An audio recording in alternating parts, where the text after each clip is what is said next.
Selamat datang saudara-saudari. Kita sedang belajar mengenai percubaan dalam hidup Petrus, ya, Simon Petrus. Ya. Adakah akhlak Petrus mengenai pembetulan itu satu percubaan? Ya. Sering kali kita dicubai. Ya. Adakah Petrus mengatasi percubaan daripada Tuhan? Ya. Dalam Matius babak 16 ayat 22. Ini tentang bila Yesus berkata mengenai kesengsaraan dan kematiannya yang akan datang. Apa Petrus berjawab? Dalam Matius 16 ayat 22, Petrus menarik Yesus ke tepi dan mula menegur Yesus. Dia berkata, "Ya Tuhan, semoga Allah menjauhkan perkara itu daripada Tuhan. Perkara itu tidak boleh berlaku kepada Tuhan." Ini yang dikatakan oleh Petrus. Ya, Petrus susah hati bila dia mendengar apa yang akan berlaku kepada Yesus Kristus. Tetapi apa Yesus Kristus berkata di hayalah ramai pengikut-pengikut Yesus yang lain. Dalam ayat 23, ya, Yesus berpaling lalu berkata kepada Petrus, "Pergilah dari sini, hai iblis. Engkau penghalang jalan aku. Fikiranmu itu fikiran manusia, bukan fikiran Allah." Ya. So kita tahu bahawa kita boleh dijangkiti oleh fikiran-fikiran yang tidak betul. Ia datang daripada syaitan.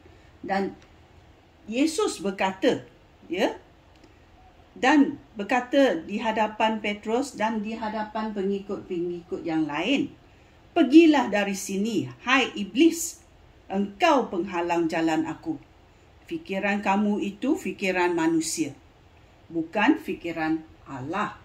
Ya. Adakah Petrus tersinggung kerana dia panggil dia iblis? Syaitan. Keluarlah kamu, syaitan. Tetapi Petrus tidak tersinggung dalam masa Tuhan membetulkan dia. Ya, dia tidak tersinggung.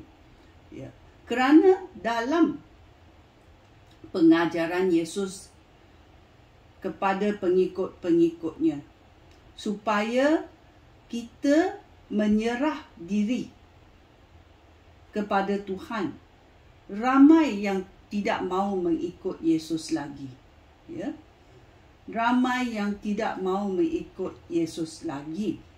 Ya. Oleh itu kita tahu, adakah Petrus tersinggung bila Yesus memanggil Petrus syaitan? Ya, dia tidak tersinggung kerana dalam Yohanes babak 6 ayat 68 berlaku, ya. Simon Petrus berkata kepada Tuhan Yesus, "Ya Tuhan, kepada siapakah kami akan pergi? Kata-kata Tuhan memberikan hidup sejati dan kekal." Ya. Oleh itu kita tahu bila kita ditegur oleh pastor atau ditegur oleh orang yang tahu akan kelakuan kita, bolehkah kita menjadi rendah hati? Bolehkah kita tidak tersinggung terhadap pembetulan itu? Bolehkah kita menerima disiplin daripada pastor ataupun orang yang lebih berpengalaman dari kita? Bolehkah kita menerima disiplin daripada Tuhan? Bolehkah kita, ya, merendahkan diri. Ya. Ini ayat-ayat ya yang kuat. Bolehkah Petrus berkata begitu? Ya, kerana selepas Tuhan Yesus memanggil dia, keluarlah kamu syaitan, fikiran kamu macam manusia. Petrus tidak tersinggung, malah dia kata, ya, malah dia kata dalam ayat 68, ya, Simon Petrus berkata kepadanya, "Ya Tuhan, kepada siapa kami akan pergi? Kata-kata Tuhan memberikan hidup sejati dan kekal."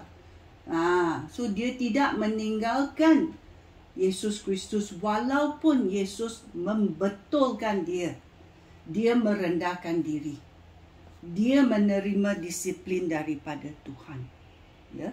Bolehkah kita sebagai pengikut menerima disiplin daripada pastor kita, daripada orang yang lebih berpengalaman dari kita, orang yang boleh menunjukkan kita cara-cara Tuhan Yesus. Ya. Pembetulan itu adalah untuk menggalakkan kita untuk mendampingi lebih dekat kepada Yesus, untuk menyenangkan hati Yesus. Bolehkah kita mengatasi percubaan ini? Sekian, terima kasih. Shalom.